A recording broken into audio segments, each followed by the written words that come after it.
আজকে আপনাদেরকে দেখাবো আমার গিন্নির হাতের স্পেশাল রুই মাছের ঝোল, তা আবার আলু, বড়ি আর ফুলকপি দিয়ে। প্রথমে ডালের বড়িগুলোকে একটু লাল লাল করে ভেজে নিন।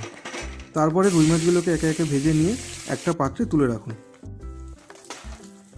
এবারে তেলের মধ্যে আলুগুলোকে একটু ভেজে নিন, সাথে নুন আর হলুদ দিয়ে। ব্যাস, আলু ভাজাও কিছুটা কমপ্লিট হয়ে গেছে। এগুলোকে তুলে রেখে এবারে ফুলকপিগুলোকে একটু ভেজে নেব। ফুলকপি ভাজা কমপ্লিট। দিয়ে দিন তেলের মধ্যে ফোড়ন হিসাবে কালো জিরে আর জিরে। তারপরে ভেজে রাখা আলুগুলোকে দিয়ে ভালো করে নাড়িয়ে চাড়িয়ে আলুগুলো একটু ভাজা হতে থাক। ততক্ষণে একটা মশলা তৈরি করে নিন। আদা বাটা, হলুদ গুঁড়ো, লঙ্কার গুঁড়ো, কাশ্মীরি লঙ্কার গুঁড়ো, জিরের গুঁড়ো, সব মশলাগুলোকে একটু জল দিয়ে ভালো করে গুলে নিন। গুলে আলুর মধ্যে দিয়ে দিন। এবার আলুর সঙ্গে মশলাটাকে ভালো করে একটু কষাতে থাকুন। তারপরে দিয়ে দিন পরিমাণ মতো কিছুটা নুন।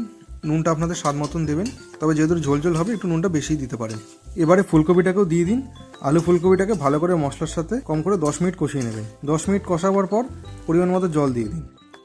জল দেওয়ার পর এবার যখন একটু ঝোলটা ফুটে আসবে তখন মাছ আর বড়িগুলোকে দিয়ে দেবেন।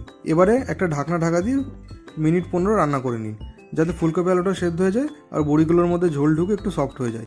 এবারে 3-4টে কাঁচা লঙ্কা চিড়ে দিন, আর না আবার কিছুক্ষণ আগে ধনেপাতা কুচি দিয়ে ভালো করে একটুখানি ফুটিয়ে নামিয়ে নিন। মাছ রান্না কমপ্লিট হয়ে গেছে। এবার একটা পাত্রে নামিয়ে নিয়ে গরম গরম ভাতের সাথে পরিবেশন করে ফেলুন। আর অবশ্যই কিন্তু আপনারা আমাকে কমেন্ট করে জানাবেন ফুলকপি, ডালের বড়ি এবং আলু দিয়ে মাছের ঝোলটা আপনাদের কেমন লাগলো। তাহলে সবাই সুস্থ থাকবেন, ভালো থাকবেন। দেখা হবে অন্য একটা নতুন ভিডিওতে।